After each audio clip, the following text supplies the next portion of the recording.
गाड़ी वाला आया घर से कचरा निकाल, गाड़ी वाला आया। मेरे पास अमेजोन प्राइम का सब्सक्रिप्शन है, तो तुमने एक वेब सीरीज देखी होगी जिसका नाम है पाताल लोक। उसमें जो मेन कैरेक्टर होता है वो कौन होता है? हाथीराम चौधरी। तो बस वो मिडिल क्लास आदमी है। तो यहाँ जो माँ बाप की हम बात कर रहे हैं वो हाथीराम चौधरी है। जिस बाप की हम बात कर रहे हैं, जिस माँ की मैं बात कर रहा हूँ, वो हाथीराम चौधरी है। वो दिन भर अपनी ऐसी नौकरी में मरा रहा है जिसमें वो खुद खुश नहीं है, उसे अच्छी बेटर अपॉर्चुनिटीज़ नहीं मिल रही हैं। घर आओ तो बीवी सर फोड़ती है। उल्टा भी हो सकता है कि घर आओ तो पति और बच्चों से परेशान है, इतनी स्ट्रेसफुल लाइफस्टाइल है। तो उसके पास कहाँ, जो जिसके पास ज़िंदगी में खुद ही शांति नहीं है, वो दूसरे को क्या देगा? दूसरे की ज़िंदगी और बर्बाद करेगा। उसे तो थप्पड़ मार के उसने बच्चे भी प्रेशर में, फैमिली प्रेशर में पैदा किए होंगे। आप अपने पेरेंट्स की जनरेशन से पूछिए कि आपने बच्चा क्यों किया, तो कहेंगे सब कर रहे थे, तो बेटा शादी होती है तो होता ही है। और आजकल की जनरेशन को भी ऐसा लगता है। मतलब it's human rights to have a kid, to not have a kid, ये किसी को समझ में नहीं आता, क्योंकि कोई इतना मॉडर्न आउटलुक लेके पैदा नहीं होता। नौकरी का जैसे मैंने बता दिया, इसीलिए ये बच्चे जितने भी होते हैं कहते हैं सरकारी नौकरी की प्रिपरेशन करो। पेरेंट्स फिर अपने बच्चों को फोर्स करते हैं कि बुढ़ापे में ताकि तुम्हें पेंशन वगैरह मिलती रहे, क्योंकि इन्हें मिल नहीं रही है और उनका गुजारा सही से हो नहीं रहा है, रिटायरमेंट की उम्र आ रही है। और इनको ने अपने बच्चों को डांटना भी बंद कर दिया है, क्योंकि उन्हें समझ में आ गया है कि ये साले एक नंबर के निकम्मे, कुछ कर नहीं पाएंगे। अब उन्हें कौन समझाए कि जॉब्स ही नहीं है आज की डेट में, घर मिलता नहीं है।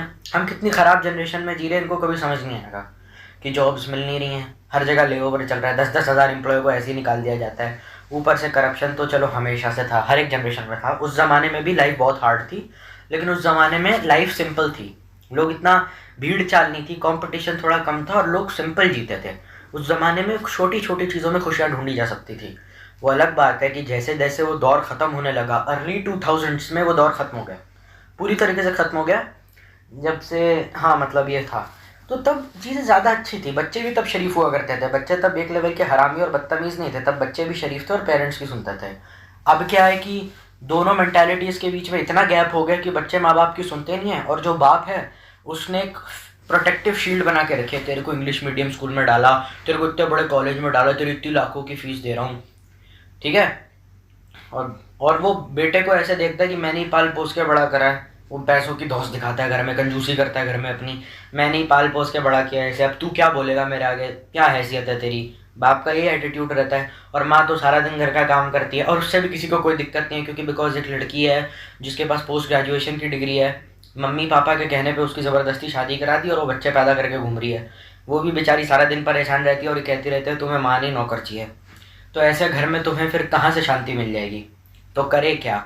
मैं देखो तुम्हें बस ये बता रहा हूँ कि ये सारी दिक्कतें जो मिडिल क्लास की लाइफ में होती हैं, ये यूट्यूबर्स की लाइफ में भी होती हैं।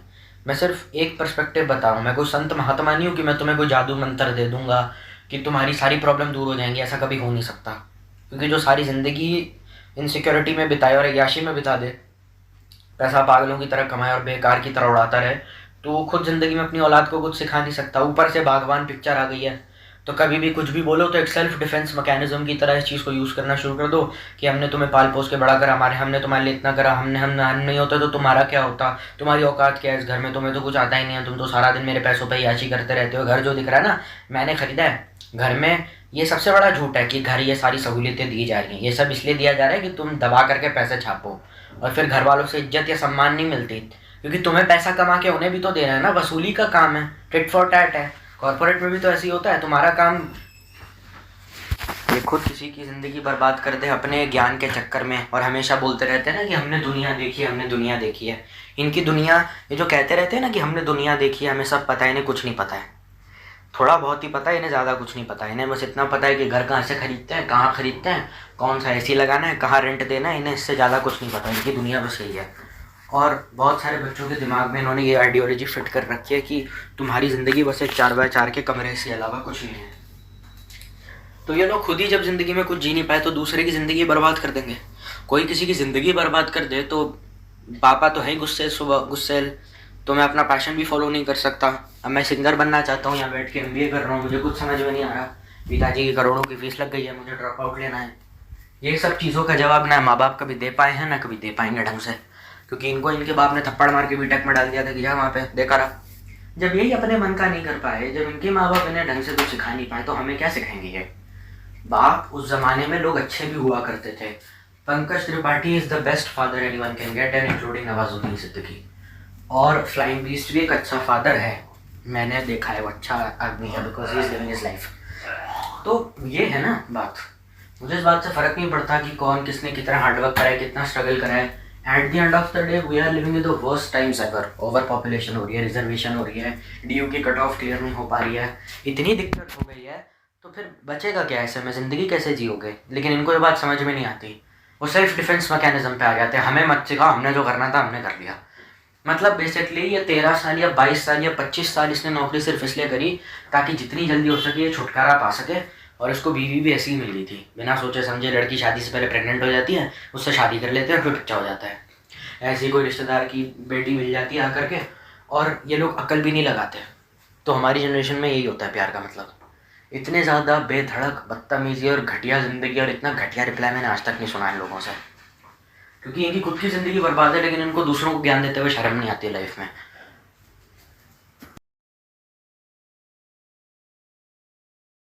अब जब छोटा था तो उस ज़माने में ना ज़्यादा इकोनॉमिकली इंडिया डेवलप नहीं हुआ था, आईटी का बूम चल रहा था। तो मुंह उठा करके ज़बरदस्ती उनको ऐसी फील्ड्स में डाल दिया गया, धक्के मार करके या पीयर प्रेशर में आकर के, माँ बाप के फोर्सिंग से वो इस जगह पर चले गए कि भाई आईटी में नौकरी अच्छी है, या फिर ग्राफिक डिज़ाइनिंग कर लो बहुत स्कोप है, होटल मैनेजमेंट कर लो बहुत स्कोप है। तो ऐसे बिना सोचे समझे चले गए। हम थोड़ा सोचते हैं, हम थोड़ा समझते हैं। मैंने जैसे सोच लिया था जेई मेरे को नहीं देना है, करियर काउंसलर होते उस ज़माने में तो होते नहीं थे, तो थप्पड़ मार के बाप ने भेज दिया बीटेक करो। अब सारी ज़िंदगी बाप जब बच्चे को मारेगा पीटेगा, उस ज़माने में बहुत मारते थे बच्चों को, मुर्गा बनाते थे, डंडे भी मारते थे। अभी सरकारी स्कूलों में भी चलता है, मैंने सुना है। तो बहुत मारते पीटते थे, बहुत बदतमीजी करते थे उनके साथ। 2010 में भी अगर आप स्कूल में गए हो और आप 5-6 साल के हो तो मुझे आपको ज़रूर पीटा होगा, मुझे भी पीटते थे स्कूल में टीचर, ऑफ कोर्स बच्चे भी और टीचर्स भी। तो इनको बहुत मारा करता था जब ये बाप छोटा था। तो बाप अब बड़ा हो गया, तो उसके मन में ये आ गया, अब देखो मैंने जो कर लिया ना, मैंने बीटेक कर ली, या मैंने कर ली, अब मैंने शादी कर ली है, मेरे 2 बच्चे हो गए। कई बार मैंने आज की जनरेशन के पेरेंट्स को इस आर्ग्यूमेंट को देते हुए देखा है कि तू मुझे कुछ मत सिखा, तू मेरे आगे चौड़ा ना हो, मेरी जो औलाद है ना तेरी उम्र की है, मेरे बच्चे तेरी उम्र के हैं और 2-2 हैं, तो तू मेरे को सिखा मत। तू क्या हो रहा है, वो उस बच्चा, वो जो 20 साल पहले जब बच्चा था वो, या 40 साल पहले जब वो बच्चा था, वो बाहर आ रहा है बस, और कुछ नहीं हो रहा है। क्योंकि बाप जब बचपन में मारता था तो बाप क्या कि मुँह नहीं खोल सकते थे। आप तब के बच्चे इतने हरामी तो थे नहीं कि मम्मी पापा की बात ना माने, मम्मी पापा को कुछ ना करें। तो पेरेंट्स की जब इतनी मार खाओगे, इतनी गालियाँ खाओगे, जब इतना मेंटली टॉर्चर हो गया, तो डिसिप्लिन भले ही आ जाएगा, वो बच्चे के एटीट्यूड पर डिपेंड करता है।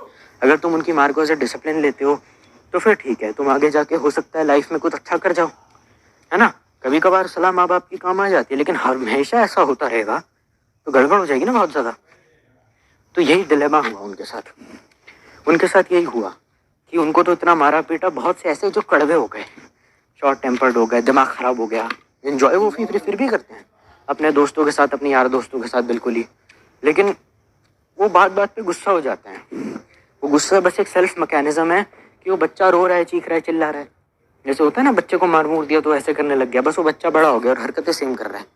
क्योंकि उसके बाप ने, उसके माँ बाप ने उसको इतने स्ट्रिक्ट होकर के पाला कि वो अंदर से कड़वा हो गया, वो बिटर हो गया, हेट्रेड उसके अंदर थोड़ी ज़्यादा बढ़ गई। इसीलिए जो माँ बाप होते हैं आज की जनरेशन के और अभी की जो जनरेशन चल रही है और इनके जो पेरेंट्स हैं, सबसे ज़्यादा लड़ाई झगड़े यही देखने को मिलेंगे आपको कि बाप ज़बरदस्ती करके बेटे को आईआईटी में डाल रहा है, बेटा तूने साइंस लेनी है, कॉमर्स में कोई स्कोप नहीं रखा, आर्ट्स में गंवार बच्चे जाते हैं, और बेटा कितने नंबर आए। ये सब कहाँ से आ रहा है?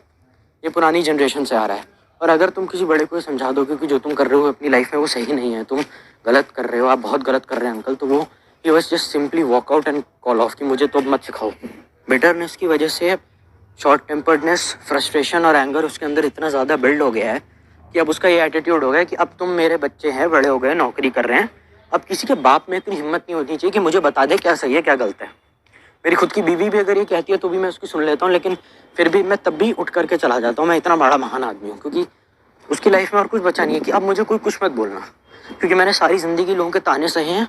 अब बड़े होकर के अगर मेरा बच्चा यूट्यूबर है या इन्फ्लुएंसर है और गलती हरकत कर रहा है तो मेरा बेटा तो जाहिर सी बात है मेरी तरह ही गुस्सैल होगा, क्योंकि जीन्स ट्रांसफ़र होते हैं तो कुछ कैरेक्टरिस्टिक्स जेनेटिकली, मतलब बायोलॉजिकली थोड़े बच्चा वैसा ही निकलेगा। अगर बाप भी हरामी है तो बेटा कम हरामी तो निकलेगा नहीं, जैसा बाप वैसा बेटा, तो वो वैसे ही अपने माँ बाप को डिफेंड करेगा। लेकिन दिक्कत क्या है कि जो माँ बाप है उनके मन में भी यही एटीट्यूड रहेगा ऊपर से। कि मैंने अब जो करना था कर लिया, मुझे और कुछ सुनाना मत। मैं अंदर से वैसे ही फ्रस्ट्रेट हूँ। और जिस दिन गुस्सा थोड़ा ज़्यादा बढ़ गया उस दिन हो सकता है पेरेंट्स रोने भी लग जाते हैं कई बार, कि खुशी का मौका या गम का हो, वो हमेशा रोने लग जाते हैं। तो इनके साथ ये गड़बड़ हुई है, क्योंकि ये मतलब इन्होंने मतलब बच्चे को सेटल कर रहा है बोझ मान लिया कि तू जल्दी से जल्दी सेटल हो जा, ताकि अपन फ्री हो जाएं। ये घटिया नौकरी छोड़ के मैं भी अपनी ज़िंदगी आराम से बिता सकूं, जो मुझे मजबूरी में करनी पड़ी क्योंकि औलाद पालनी थी। इसीलिए आज की डेट में बहुत सारे जनरेशन चाइल्डलेस हो रही है। वो यही कह रहे हैं कि यार हमें अपनी पसंद की नौकरी करनी है, मुझे अपने हिसाब से जीना है, तो उसके लिए बच्चा मैं नहीं कर सकता। लेकिन ये इन माँ बाप को फ्रीडम मिली नहीं, इनके माँ बाप को ये मिला नहीं, तो अपनी फ्रस्ट्रेशन भड़ास अपनी औलाद पर निकालते हैं। क्योंकि वो गुस्सा है, अब वो तुम्हारी कुछ औलाद गलत करेगी, उनके बच्चे कुछ गलत करेंगे तो अचानक से ऐसे हो जाएंगे। ये माँ बाप मारते पीटते जो अपने बच्चों को सबसे ज़्यादा ये वही हैं जिनके फादर उनको लेदर की बेल्ट से मारा करते थे, लेदर की बेल्ट से इनके पिताजी इनको मारा करते थे, तो उस वजह से ये भी थोड़े ऐसे हो गए। तो इनका बस मेन फंडा यही है कि अब मुझे कोई कुछ नहीं बोल सकता, अब जो करना था कर लिया, अब गांड में रहे दुनिया, मैं जानूँ, मैं अपने हिसाब से ज़िंदगी जीऊँगा, अपने हिसाब से बेहद पैसे खर्च करूँगा, अपनी औलाद की ज़िंदगी बर्बाद करूँगा, मैं जो चाहे वो करूँगा, जो मुझे ठीक लगेगा वो ठीक है, जो नहीं लगेगा वो जाओ भाड़ में। हमारी जनरेशन जितने चिल हमारे पेरेंट्स कभी नहीं हो सकते। और इसीलिए आज की डेट में इतना आपको देखने को मिलता है, अपनी औलाद के फ्रेंड बनिए, ट्रीट और बच्चे को एक फ्रेंड की तरह देखिए, है ना, उसको एक ऐसा रखिए। क्योंकि जिस दिन जब तक आप उनका फ़ायदा करा रहे हो सब ठीक है, जिस दिन आपकी लाइफ में कुछ ग्रोथ होना कम हो गई, आपके घर में पैसा नहीं आने लगा, तो फिर वो पागल हो जाएंगे, गालियाँ देने लगेंगे। इसलिए बुड्ढे खूसट अंकल सोसाइटी में क्यों मिलते हैं? आपको दिख नहीं रहा क्या हो रहा है?